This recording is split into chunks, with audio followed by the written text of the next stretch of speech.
کار در گرمانیا مزد مهنت 9600 یورو پرواز رایگان کار در گرمانیا مزد مهنت از 4600 یورو سن و سال از 18 ساله تا 61 ساله کار در انگلیا مزد مهنت 4000 یورو ҳамарӯза дар шабакаҳои иҷтимоӣ чашми ҳар кадоми мо ва шумо ба даҳҳо чунин эълонҳо меафтанд.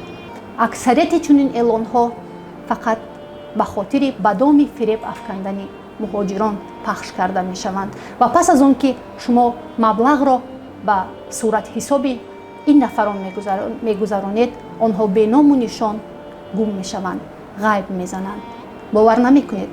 пас биёед саргузашти як нафар марди тоҷикро мешунавем ки мисли аксарият ба чунин эълонҳо бовар карда фиреб хӯрдааст. салом алейкум.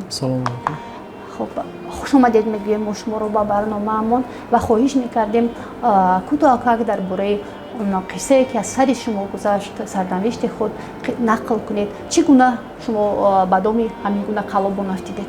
саломат бошед. ман дар шабакаи иҷтимоӣ шабакаи тикток бо нафаре ба номи фирӯз виза шинос шудам. вай ба ман пешниҳод кард ки ман барои шумо раводид дар хориҷа тайёр мекунам. раводиди кория барои сафар ба кадом давлат? ба Полша. хуб онҷо шумо бояд бо чӣ кор машғул мешудед? онҷо аз бояд ман гуфтам ки чӣ намуд кор ҳаст. гуфт ки чизе ки шумо хоҳед ҳамон намуд кор ҳаст. пурсидам ки чӣ қадар хароҷот мешавад. хароҷот гуфт ки $1000 мешавад. ба доллари амрикоӣ $1000 мешавад. ман гуфтам маош чӣ қадар мешавад? гуфт маош аз $2000 боло. баъд ҳамин $1000 ман ба қисм ба вай фиристодам. вай як муддат тариқи бонк фиристодед? тариқи корта кортаи тоҷикӣ ба кортаи русӣ. гуфт ки боз $300 дига дар кор. гуфтам $300 барои чӣ? гуфт ки ясхола кардане будӣ. гуфт 3 сола шидеста $300 дига. бо қайс хулоса 300 таи дига партем.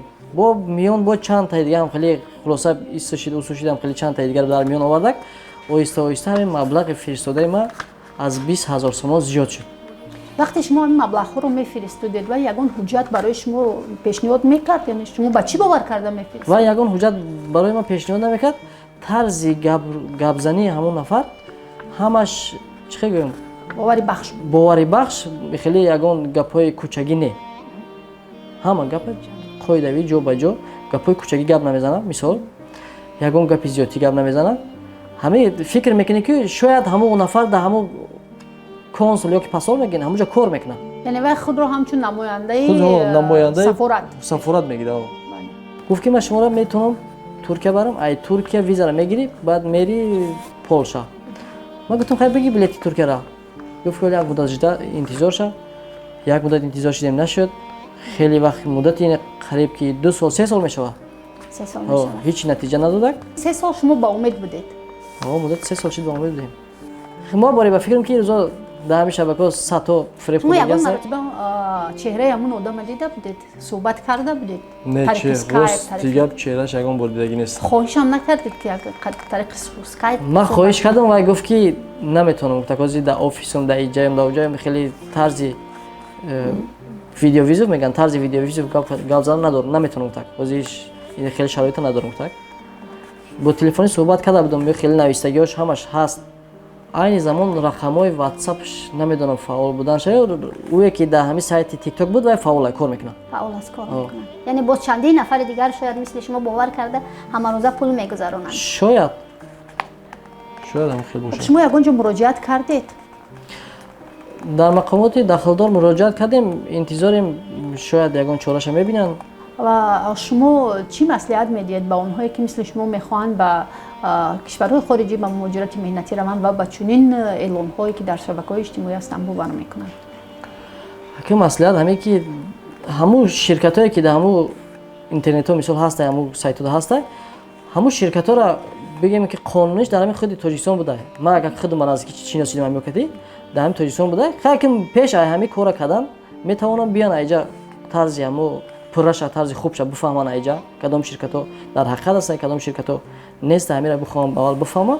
худи шумо ба ҳамин мақомотҳои расмӣ муроҷиат кардед?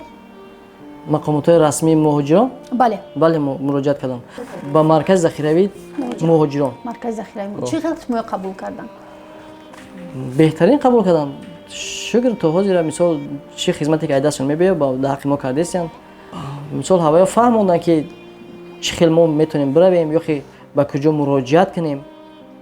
ҳамаш то ҷое ки ҳаминҷа ман омадам бо дастгирии ҳамуно. ҳамин маркази захиравии муҳоҷирон ба ҳамин кӯчаи айнии 121 биёем муроҷиат кунем. ҳамунҷа ҳастанд нафароне ки кӯмак мекунанд.